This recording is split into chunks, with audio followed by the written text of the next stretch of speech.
Welcome to the Rise to the Challenge podcast. Joined today, he's an Olympic gold medalist, world champion, founder, and entrepreneur. It's Robert Esmie. How you doing today, Robert? Fantastic, Alex. Hopefully I can rise to the challenge because you got a great title. There's a lot of expectation goes with it. So hopefully I can handle it. We're so excited to have you on the show to talk about your rise to the challenge. What we like to do with all of our guests is go right to the beginning. Talk about where you're from and what you like doing growing up. Born in Jamaica, migrated to Canada.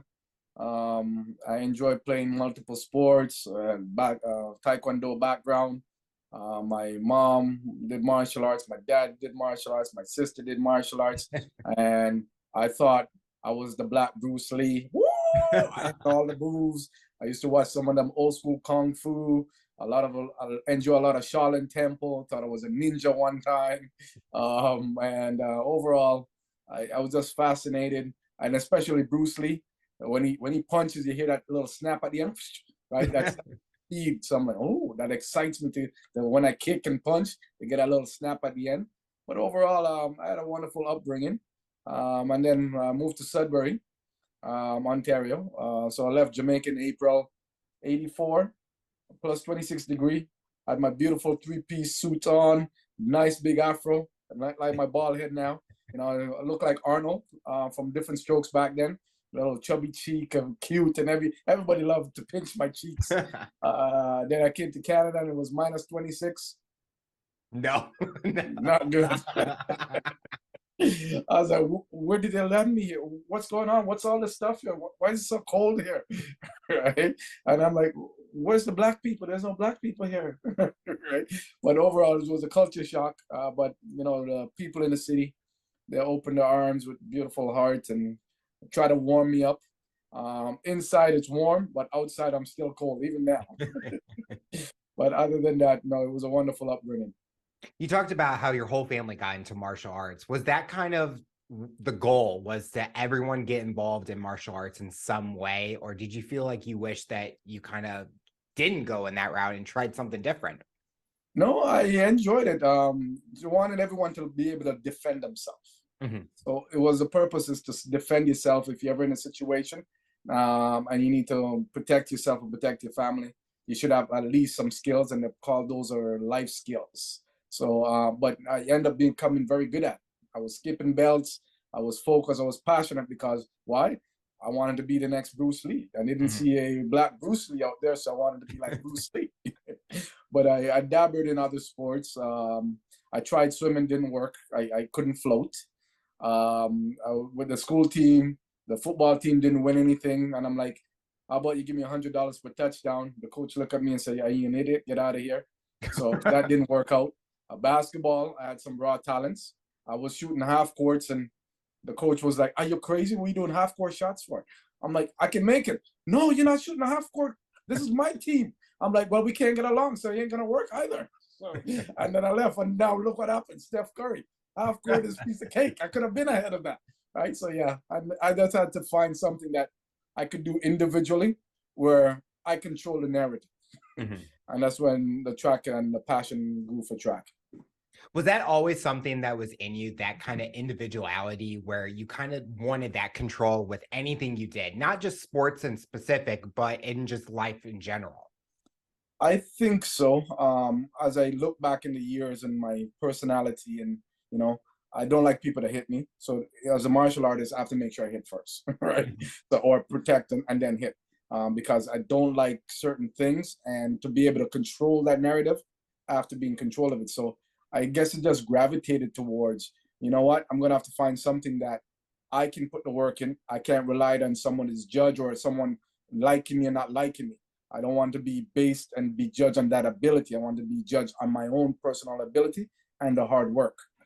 And I can control a lot of those areas. So majority of the times what I do, I end up going in that direction.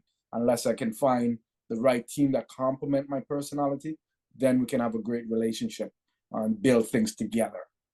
I like that concept of controlling, but people judging on what you can do. And I think that's so valuable because a lot of like jobs or groups of friends, they kind of get to know that real person and really know What are your strengths? What are your weaknesses? And work to adapt around that. And you mentioned even like with a team setting, how a team that fits your abilities, your skill set, that's how you work well. And I think I utilize that now because I don't want people to judge me on what they think I can do. Judge me on what I can do and how I can do something. Amen. Hallelujah. Did you have anyone in your life that was a big motivator or an inspiration for you? Yeah, my parents, especially my mom, you know, she works long hours, a lot of sacrifices. You know, growing up in Sudbury, as a minority, you have to do twice as much, right, to be able to get a job done. I know it's unfair out there, but that's the reality of the world. So those things and watching those and the mentorship allow me to put that same work ethics in that nothing's going to be given to me. You're going to have to be the best at what you do. And I remember before my father passed away, he's like, you know, my only advice to you is anything you're going to do the homework and be the best at it. Yeah. And that way you control your narrative and make sure you take care of your mom. That's my only request of you before you leave the world. So I said, okay, Dad, I'll try my best to live up to your expectations. Right. So with that same mindset, she was the ground, the foundation of that. But I was lucky enough where I still had, even as a teenager, I had friends there in the 20s. I had friends in the 50s, 80s-year-old, because a lot of their friends and peers came over. And there's certain ones that I get along that sort of, you know, guide me. And I look at them as a mentor. And I love the fact that I had a different age gap to pick brains and get ideas from and to bounce things off of. And one of the things why I wanted to do that was I wanted to minimize a lot of mistakes I see my friends or my sibling made along the way. And the best way to do that is to learn from other people's mistake and try not to make it. So, right. So, and that's where these type of mentorship and guidance for those ages allow me to learn at different levels and sort of have a whole soul to me, you know? So yeah, so I was very blessed to have some of those along the way. With all the things that you've learned from your mentors or inspirations, kind of guided messages, is there one that sticks out to you today that you utilize in your current life? Absolutely. Mr. Brown, I remember meeting this brilliant man. He was about 50 years older than I am, and we were driving and having a good conversation, and he told me about this 5F system, and it aligns with my views of my career and my life. And the first one was, he says, Robert, you know, you're a very spiritual person, and the first F should be faith. Reasons why is no matter what religions or what of your spiritual belief may be, most people in this world has a faith, and you have to be open-minded to listen to other people's faith. Not necessarily you may agree with certain things, but it's a starting point in the conversation of solving problems. So you must have sort of a faith that sets the base of your foundation. And the second one, he says, of that is the fear, or in a sense, what is the motivational factor? When you do something, make sure the motivational factor, the fear may drive that motivation. Could be fear of losing, fear of disappointing your parents, or whatever that motivational factor. You have to make sure that is strong, because it's going to fuel of what you decide to do later on, right? And so the third one is very important. You listen to me, son, because we need favors. It could mean a word of encouragement. It could mean I need, you know, I can't afford bus passes. Can somebody help me with some bus passes, right? Or I don't have food on my table. Could somebody buy me lunch or dinner, right? Or I need to get to a meet. Could somebody help me with a flight, or whatever it is? We need favors in our life to continue to develop your dreams. So I said, quite deep. And then I said, the fourth one I wanted to realize is when you get all those threes in place, you need to be focused, right? So you must have that focus to be able to achieve what you want to achieve. And if you're not focused, Robert, I got bad news. You're going to end up in the fifth one, which is frustration. And And if you get into that station where you're frustrated and things are not going right, you're ready to blame everybody and not take self accountability, right? But most of those times when in that situation, what's the first thing the person says? Lord Jesus, please help me. They're going back to the faith. So and that stayed with me forever, and I utilize that in all aspects of my life. The 5F. Sometimes we're asked that fun question, what is that dream job? As you were growing up, what was that dream job for you? You know, I remember I wanted to do 3 things in my life, and I wanted to be an Olympic champion. So that was one of them. The second one, I wanted to be a great parent. And the third one was a great business person. Ever since I was a child, that was my 3 dreams. I knew I was going to sacrifice to make sure the first 25 years of my life was to attain that gold medal, which I was able to check that off the box. Thank Jesus. The second portion, 25 to 50, where am I? I wanted to create a family, which I've done that, and it's still overlapping as I wind into my next 25 and do some different businesses. So with that, I take certain jobs with the expectation, without the knowledge and expertise in that area. And I took the job with my knowledge of background of track and field, and sort of I ran my own business as a child because track was my business. So I had to learn the marketing, the promotion, the knocking on doors, the sponsorship, the sales, all that stuff to generate money for my sport. I took those jobs knowing the fact that I'm going to learn from each job. I'm going to be taught how to do that job, and I want to be advanced very quickly, right? But I always like to enjoy starting on the bottom floor because it gives me the base and the foundation I need. So when I'm looking ahead, said I want to be the president or the head of this department or whatever, I'm going to know it very quickly and make some good connections along the way and take people with me. Because I always feel like if you can make others around you better, it makes you better. So empowering them. So I learned that at an early age. And then, and I think, you know, I knew my dream job would be somewhere within the facilitating, educational, giving back type of scenario. That would be my dream job. And it still is my dream job.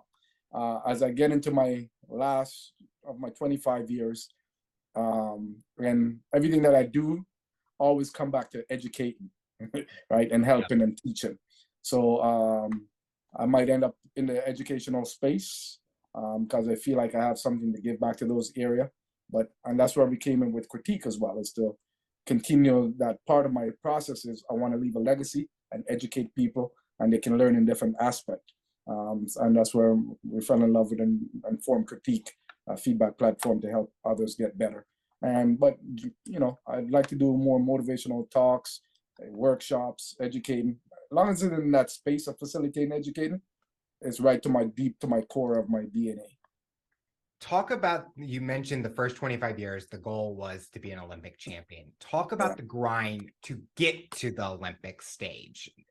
The grind was tough. I remember after certain practices, it's not fun. I crawled home. Luckily, my mom, she knows I'm coming home and the bath is ready, Epsom salt, my hot chocolate, and she just leave me alone. Because sometimes you shouldn't be talking to certain athletes after a long day like that. Allow the emotional and the mental recovery to happen. And she's like, yeah, whenever you're ready, the food's in the oven's already. That's one thing. The food was always ready in my parrot dish, ready to go, and warm in the oven every time. And it's a big plate too, right? So, and then word of encouragement. I remember after each season, I have about 4 weeks off, and then to start back up again in training camp. Those are never fun. Those are the times I wish I quit track and field because it's brutal. Like you throw up and you're irritable and you don't want to be fun to be around. So I remember those areas and sacrifices, no birthdays, no this. I can't go. You know, I like to party. I train hard. I party hard. And then certain of my parties that I like to enjoy my culture. Sometimes others want to smoke some weed. I can't be in that environment because it could get in my lungs as secondhand smoke, and I might show up at a drug test, and I get drug tests a lot unannounced. So they need to know your whereabouts at all times. So you have to make sure you're prepared for any unexpected phone calls or someone's knocking on your door, so let's go pee right now, right? Yeah. So all those scenarios that you have to give up your privacy and your space for those. You know, we lost some trust. Foundation was broken with some people that's close to you. You expect as family was supposed to be there, break your heart along the way. You know, so you have to deal with that heartbreak and regroup. So there's injuries where others. So there's a lot of obstacles that you have to go through to attain your dreams. And I always tell people, dreams cost. Sometimes it costs money. Sometimes it costs you psychologically, emotionally, physically. But to get there, it will never be an easy road. But at least you know there's a road, Yeah. right? And you have a plan, and be flexible and adaptable to pivot any given time to get back to that main goal.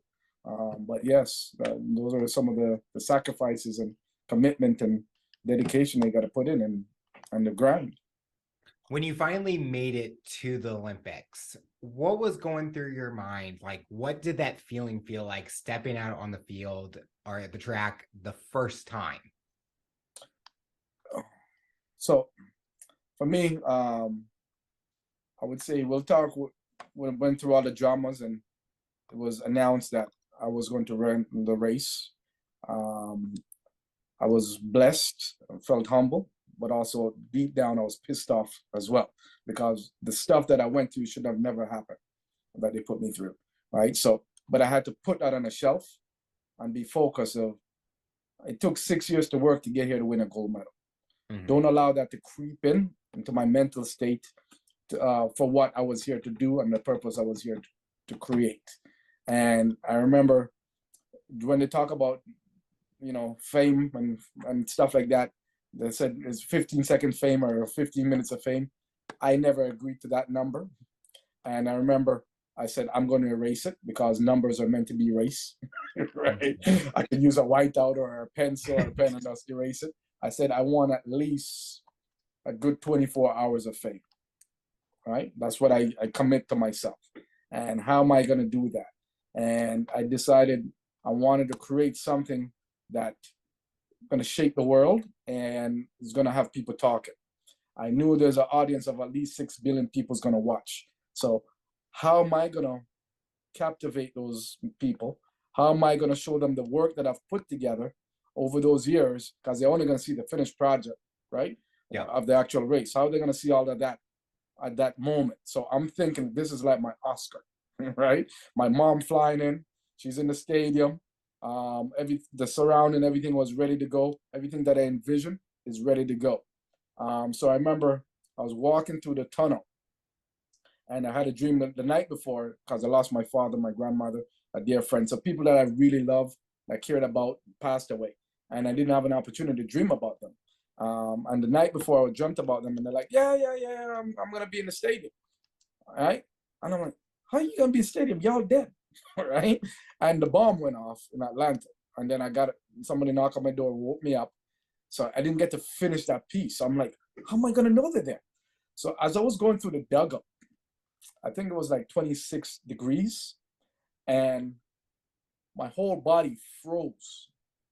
And I felt like I was in Siberia. I felt like minus 26. Like I couldn't move. I don't know if you ever dreamed and you're trying to yell and it's not coming out and that type of stuff. It was crazy. I was like, what's going on? And all of a sudden, 3 people walked through my entire body. My temperature came back up. And I'm like, oh, you're here. Okay, let's go have some fun. And that was it. It was showtime. I knew they were in the stadium. I knew everything that I planned. It's time to unveil to the world. So I stepped into the main stadium and I looked around. I'm like, wow, this is amazing. More than what I've imagined. This is like 60,000 people. That's times 2 eyeballs looking at me and 6 billion people. All right, I'm very confident. And I told Peter Thompson was to take a photo of me when I go to the start of the race, because I'm going to unveil my hat, which got my hair cut. And I figured if you take a picture, I might get 500 to 1,000 cameras. About 10,000 cameras rush me. All of a sudden, I'm on both jumbo screen. I'm like, yeah, I'm loving it. I'm loving it. And people in the stadium was like, what the hell is on this kid's head? I can hear the chit-chat, right? The noise. As the camera zoom in and start paneling in my head, and everybody stayed quiet and then start reading it together, relay blast off. I'm like, I did it. I did it. I did it. I did it. But I said, oh my God, we got to win now. Right? I can't be bold coming out like this and we don't win. Right? I got to lock this baby in. And then there was I think the Ghana team. They used an athlete before in the semi and they took him out, and then there was an injury. They want to bring him back in. So that caused the whole race to be delayed by half an hour. Oh, wow. And then now, because you're warmed up, ready to go at a certain time, right? And now we have to wait half an hour to get going. So I'm putting my hand up every so often so my teammate knowing that we're on the same page. And I'm saying to myself, we're going to win. We will not lose. All the chatters that Carlos's 9th gold medal in the U.S. have never lost the American race in the Olympics on American soil in history or whatever. I'm like, whatever. I'm like, listen, man, you got 2 Jamaicans, Trinidadian, a Haitian, and a backup Jamaican. We're good. Well, myself, 3 Jamaicans. We got this. They don't know how competitive we are. No matter what we do, we're competitive, right? So I remember the starter says, gentlemen, on your mark. I put my father in the lane up ahead of me because I've never raced my father as a child, and I wanted to race him. And I guess it also gives me an opportunity to channel my energy and narrow in on one thing only, right? And I was able to use my ears and lock off all the crowd. I didn't hear nobody after I zoned into that position. My job was to contribute and run the best leg that I could. On paper, I was not the fastest, but because I'm psychologically advanced, mentally advanced, and competitively, I feel like we got this. Right? I'm gonna lock this down. And the way I'm thinking and the process that I put in place, I feel like we can dominate. So I angled my blocks so that way I can come out of the block straight because it's still an oval. But if you notice, and when you get off, I wanted to take a circle, take a piece of paper, and then in every circle, there's always a straight line. You just have to turn it. But, and I always feel like the quickest way to your destination is in a straight line. And so if I can tack the corner like a straight line and change up my angle of my upper body, I can execute and maximize the speed and the force coming out. And most of the other time, I thought when you fire a gun, you'll hear bang, right? Which is the after fact, but the gun's already fired. So if you tune into the click in the chamber of the gun, you can hear it release. So if I figured if I can catch that, my competitor's going to react after that, but I'm already gone, right? So all these things I'm thinking, and I'm thinking about the baton. The baton's 12 inches, right? So if I hold the baton with the first 3, right, and I give the baton the next 3, that leaves 6 more inches. So that means 3 times 6, 18. I've already saved this much amount of distance, and that's a lot of time in athletic work, right? So all these things I'm thinking going in that I need to execute. And I remember everybody usually say stick. So stick is 5 letters. And I said, let's change it to high. High is 2 letters. So practice with me. I want you to say stick real loud. Go ahead. Stick. I want you to say high. Go ahead. High. Do you notice a difference in the 2? No. All right, do it again. And I want you to feel the physical aspect and also the sound when you say it. So ready? 1, 2, 3. Stick. Stick. High. High. You notice a difference in your breathing? A little quicker on the high. Do you notice the difference in the relaxation of the muscle? Yeah.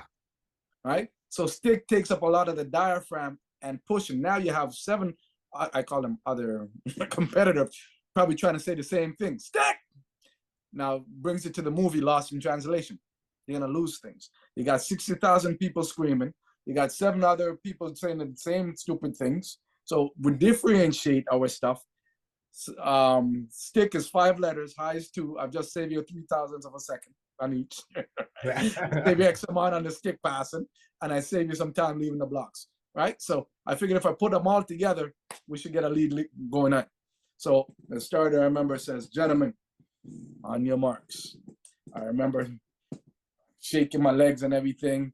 I make sure I put some baby oil on my muscles because I was the smallest, but on TV I look bigger, 10 pounds bigger with the baby oil, right? And I'm figuring in my hometown I have all the girls are watching. They're like, woo, woo, woo, woo, right? Oh yeah, you gotta create the illusion. I'm a little man, but I gotta look big on TV. Right? So got into the blocks, load up the muscles, condense it.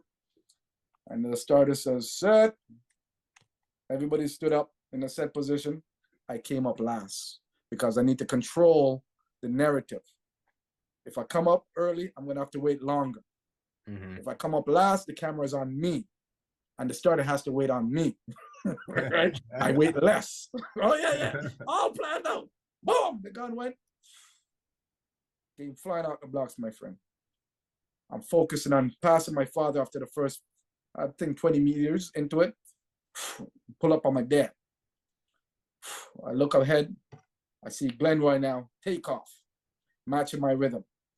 I said, hi! I continue sprinting. That's key. Continue sprinting. Because if I stop, when I said hi, he's gone. So I have to keep the momentum. Now I saw his hand go back and I give it to him just like a FedEx delivery or UPS delivery. Safe package. He's gone down the backstretch. After I watched him halfway down, the crowd kicked him. I was like, whoa. And then I started watching the rest on the jumbo screen. I saw him, when he went down, in my mind, it was like an escalate, because big muscles, boom, boom. This is like a transform. And then I saw him gave it to Bruni. And I'm like, oh, come on, Bruni. And Bruni, must understand, is about 6'3", muscle, 180, lean, French speaking, bonjour. He's loved by the world, man. You know, got a little glass of wine, a little baby, Bruni. You know, you're very James Bondish. You know what I'm saying? Oh yeah, love the guy, man.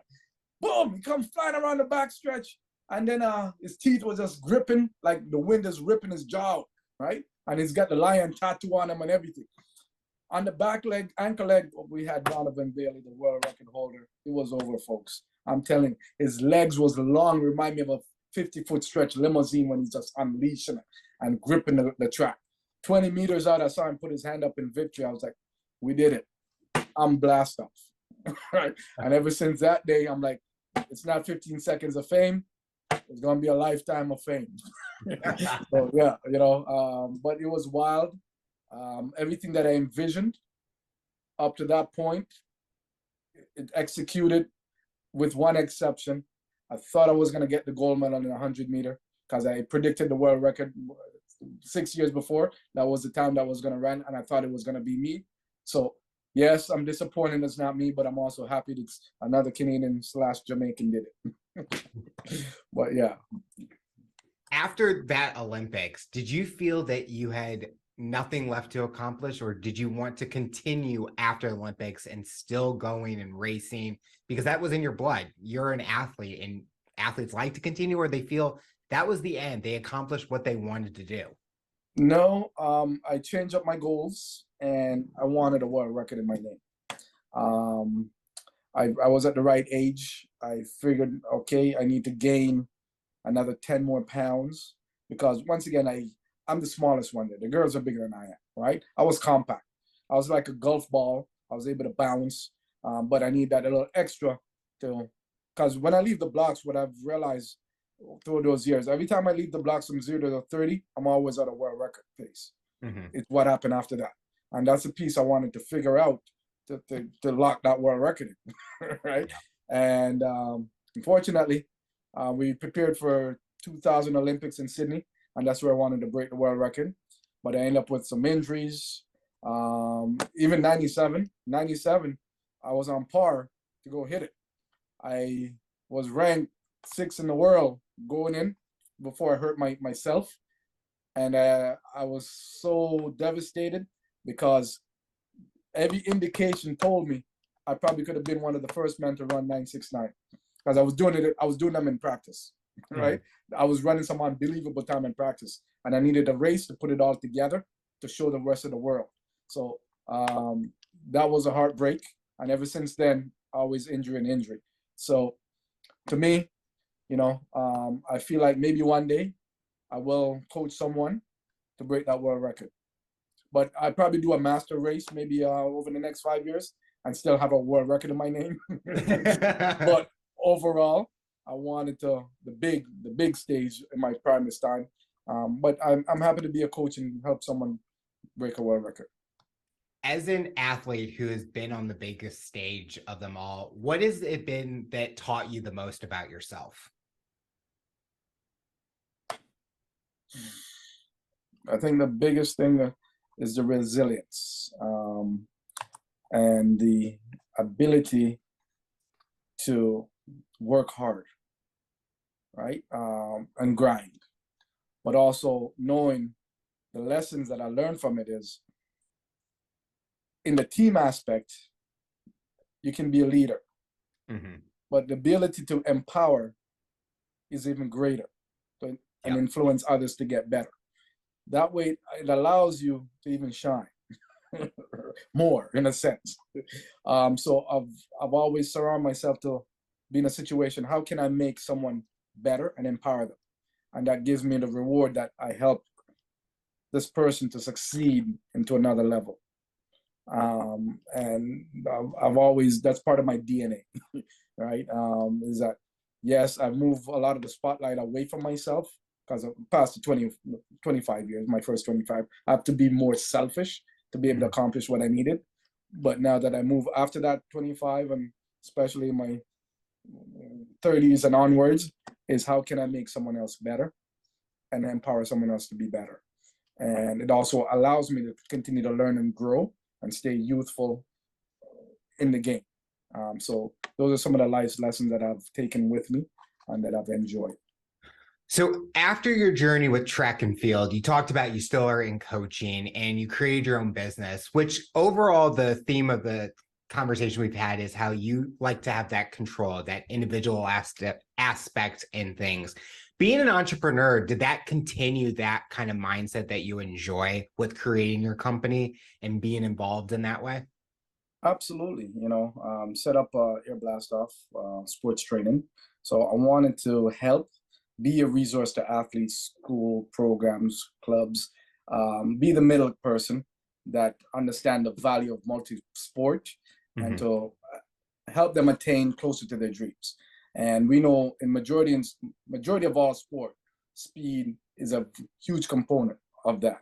Yep. And a lot of the coaches don't have time to teach you speed, right? Because they're busy trying to put the team together and do all the things. So I wanted to be that person to help people attain their dream. If they do track and field, great.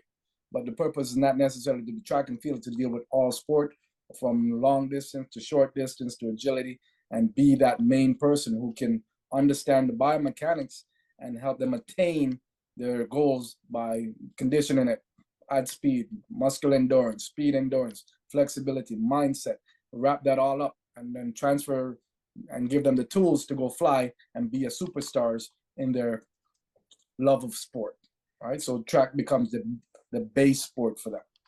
And then I wanted to be able to say, how can I give this knowledge and expertise to people globally? And what I found out working with some of the sports and the kids is they don't have time to be giving personalized feedback to these athletes. They could have 20 or 30 people in a group and maybe lucky enough that 1 or 2 athletes leave with some feedback from that session. And I wanted to create an opportunity to solve that. And I started doing I said, I know as a leader, I don't have a lot of expertise in certain areas.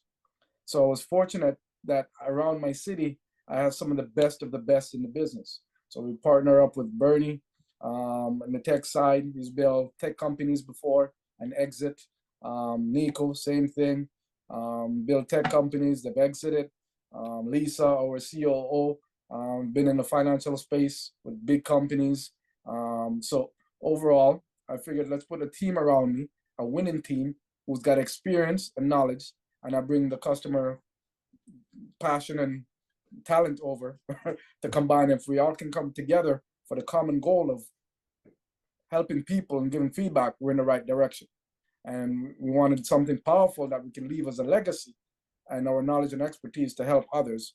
And that's how Critiq was born and formed. And We're planning to be the #1 feedback platform globally within the next 3 years or less, right? So I like the word less because I'm a speed guy. We like to move quick.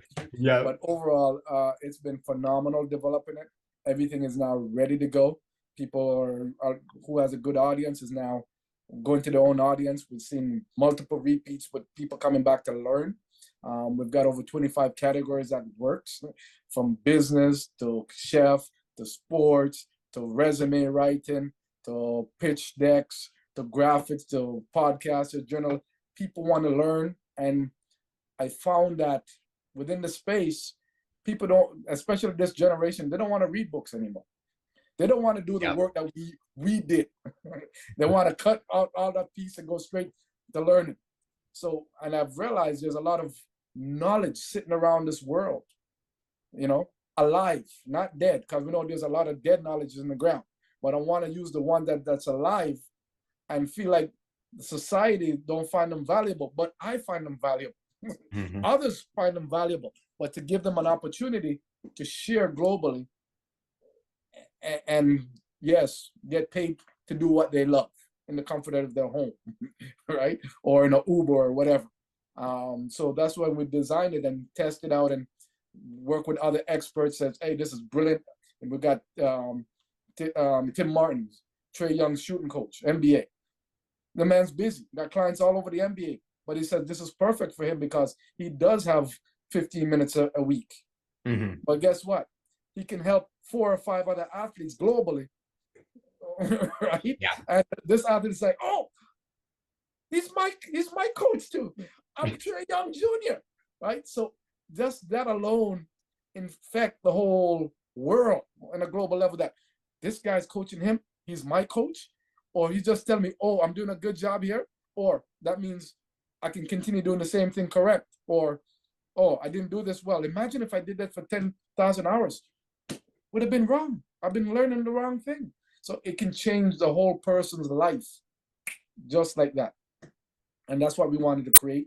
And I'm so excited about. So yeah, check it out. If you need help in other areas, as we know you're a podcast specialist as well, right? Imagine if you know a lot now than you did back then when you started, you would minimize the mistakes.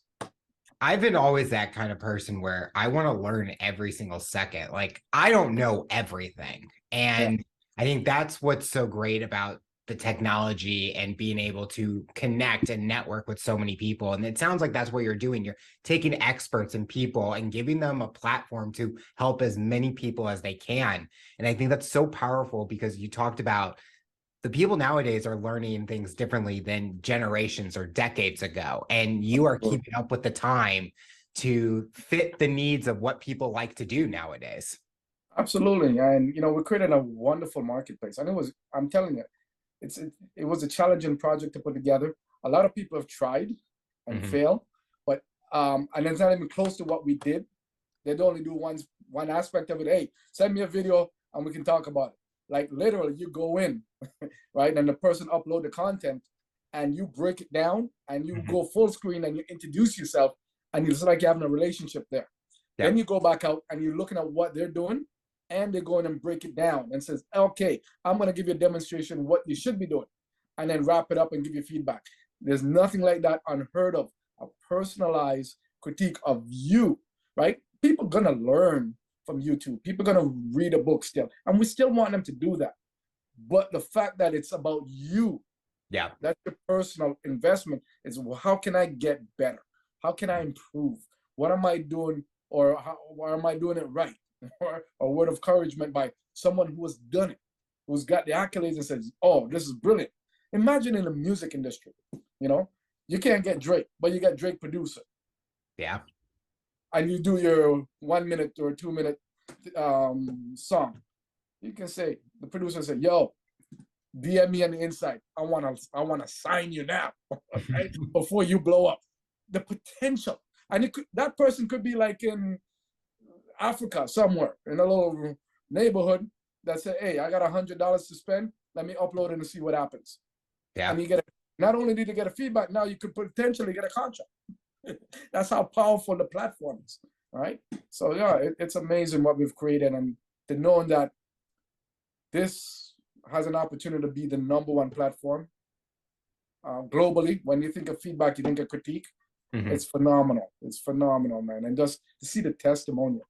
I remember one gentleman, he needed help with his resume. And I'm like, that's not my expertise. Go to Critiq. So he went to Critiq, uploaded stuff. I think he spent $40 to review his resume. The person reviewed it, make some changes. And he's like, I've been out of job for 6 months. I'm in a sales tech area and no job. So to correct some things, he went back and cleaned it up and sent it back out. He had 6 calls within 2 weeks, an interview. And after that, I had 2 offers 2 weeks later, and he accepted a 6-figure deal and has been working 4 months now. Just to see just a few little changes to that resume, all right? It's amazing.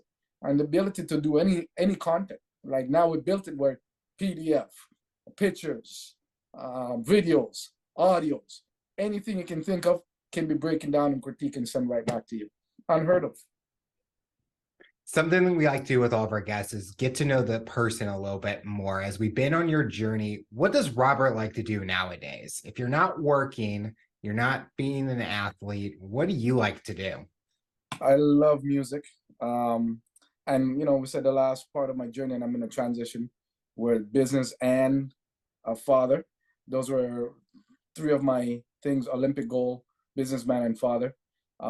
Is my vision and dream as a child. And I'm living the last 2 together. And when I'm not doing that, I definitely enjoy music. It's played a role of my life as a child. It plays a role during the Olympics, having the right song list to set the mood and the swag and everything. And it's part of my mental recovery and enjoyment. So when I'm not doing all that stuff, you can find me in my house with my favorite people that I love. And we're playing dominoes and partying and DJing up and having a blast, right? And good Sunday dinners. Those are the things that really passionate and enjoy that I kept throughout my life. So you can come to my house any Sunday. There's Sunday dinner happening. At least every 2 weeks, there's a little boom boom room downstairs where we get turned up, right?